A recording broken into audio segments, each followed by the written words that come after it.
The tool you begin with is language. So they understood that language was a tool. But without that tool, people can't read. Our whole religion is based on iqra, on literacy. And yet, we have some of the highest illiteracy rates in the world. But literacy is not knowing how to take a piece of paper and read a sentence. Literacy is the ability to really analyze what's being said. And this is extremely important to understand, that many people do not know how to read. They simply don't know how to read. They can read the book from cover to cover, and they could read it out loud and not make any mistakes.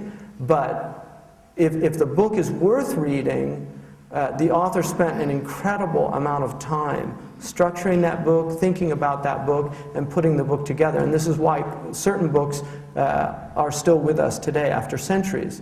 Much of the great classical tradition of Islam arose out of the most brilliant minds in human history. When they write, they're taking you from one point to another point, and there is a journey. And during that journey, they are imparting things. Some of them are valid, and some of them are invalid, but teaching people how to read properly, how to assess, how to analyze language. If you don't know grammar, there's a major problem, and I'll give you one example. I translated a book called, a creed called the Tahawiyya. Every single English version of that creed that I looked at had major mistakes because the grammar wasn't understood. Every single translation, without exception, had at least one. Some of them were quite good. But they were things like not knowing, there was a word, al-istita'atu, not knowing what amma, when you use amma in the Arabic language, amma istita'atu, now we have a different, we're moving into a different, so the same word is used in the beginning of the sentence, but then the same word is used, but it's preceded by a particle that indicates it's a different type of istita'a. Nobody saw that. Now, it could be a slip from the translator, but it could also be just simply not knowing the grammar. Every single translation of Qur'an that I've ever seen, this is the first verse that I look at in Surah Ash-Shura, is Allah says, "Laysa kamithlihi shay' wa huwa as-sami' al-basir." The wow there, every single translation I've ever looked at, it translated as a conjunction. It's not a conjunction. It's called isti'naf. It's not atf. It's not harf atf. So it says, there's nothing like God. And it's not and He is. It's yet He is. So these are very subtle points of language, but they radically alter meanings.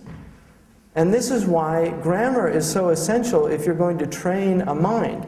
Now, the early people, you can argue, well, Sahaba didn't know grammar, but they knew what amma meant. They knew that that was waw al-isti'naf. These things were intuitive because when language is at its key point, like Shakespearean English, they had grammar books, by the way, during that period. But people understood language. Language devolves. It becomes degraded. So now, grammar is no longer even taught.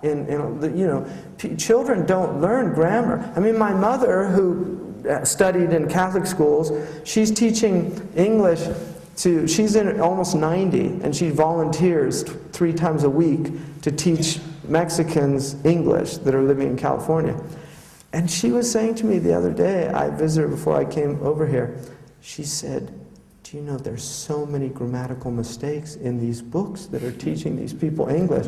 And I said, "Like what?" She said, "They end sentences with prepositions." I said, "That's considered okay nowadays."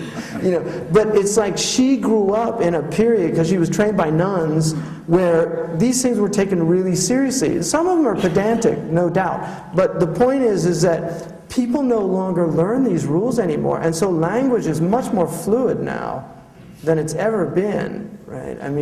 People are speaking language, and these are becoming rules. They're acceptable discourse. Language obviously changes, but the Arabic language, because of the nature of the Quran, has a fixed grammar. The modern Arabs make a lot of mistakes in the newspapers and things like that because they haven't studied Arabic grammar. But if you're going to learn the classical tradition, you have to learn the grammar. And the grammar, even though there are points that are debated and things like that, when you get into higher levels of grammar, it's extremely important. So the instruction of these tools is very important. And then you move to the purpose of the tools, which is to learn subject matter that is not instructional but educational. So these are the things that where you need, you sit in circles traditionally and discuss things. You discuss books, you discuss texts. This is where you're introducing young people into dialectical learning. And it's the most rewarding type of learning there is. Instructional learning is me imparting my knowledge to you. If I've learned grammar, I can instruct you in grammar, or mathematics, algebra.